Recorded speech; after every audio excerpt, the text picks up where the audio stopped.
Good morning, BMR. Well, I hope you had a great long weekend.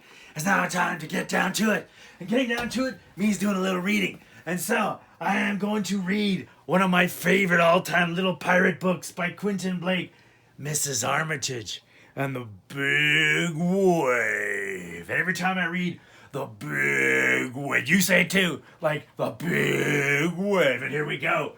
You know what, you can flip up the eye patch, put on the pirate spectacles, and then we start reading just like this. Mrs. Armitage was on her way to the beach. She was wearing her surfing kit. She had carried her surfboard under her arm. Breakspear, the dog, ran alongside. When they got to the beach, they walked across the sand and into the water. "What do we have to do?" Breakspear said Mrs. Armitage, "is to swim out to sea and wait for the big wave."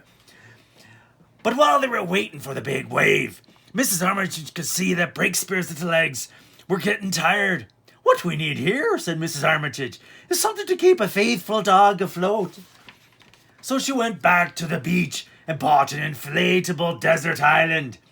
When she got back, Breakspear climbed onto the desert island, and they went on waiting for the big wave. But it was a hot, hot day, and soon Mrs. Armitage was sweating, and Breakspear's tongue was hanging out. "What we need here," said Mrs. Armitage, "is something to protect us from the sun's powerful rays." So she swam off and came back with a cap and a yellow plastic brim for herself and an umbrella with pink spots for Breakspear. And they went on waiting for the big wave. Hope you're saying that with me. Big wave. Here we go. Now, they were nice and cool, but they soon began to get rather hungry, as you do on the seaside. "What we need here," said Mrs. Armitage, "is a selection of light snacks to keep us going." So she swam off and got a plastic duck and an empty box and tied them together with string and filled the box with tasty items. When she got back, Mrs. Armitage ate an avocado burger. And Breakspear had some crunchy dog biscuits. And on they went, waiting for the big wave.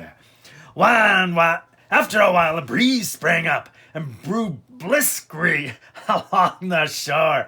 "This is delightful," said Mrs. Armitage. "But what we need here is something to show us wind force and direction." And she swam off and came back with a windstocking and a line of bunting, and she fixed them so that they blew in the breeze. And Mrs. Armitage and Breakspear went on waiting for the big wave. A windsurfer passed by at high speed. "Hey there, gorgeous," he shouted. "What we need here," said Mrs. Armitage, "is something we can hail fellow sportsmen with." And she swam back and came back with a red megaphone and brought a motor horn as well. It's always a good thing to have a motor horn. Then she gave a few shouts and hoots, and they went on waiting for the big wave.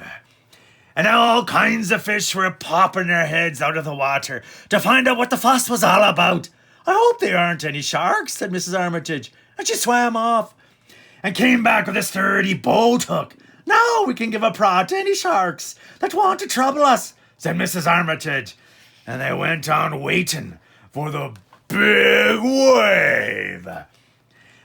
And then the big wave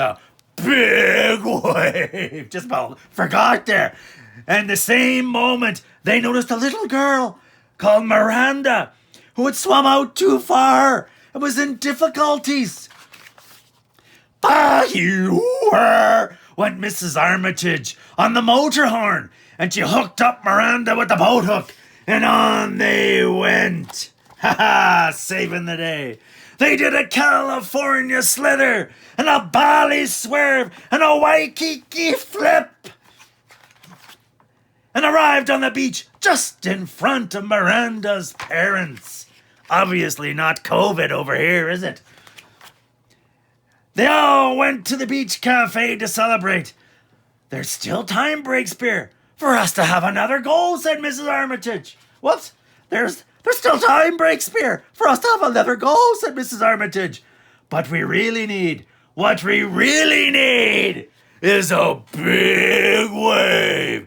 have fun getting back into the reading swing of things. B-M-R.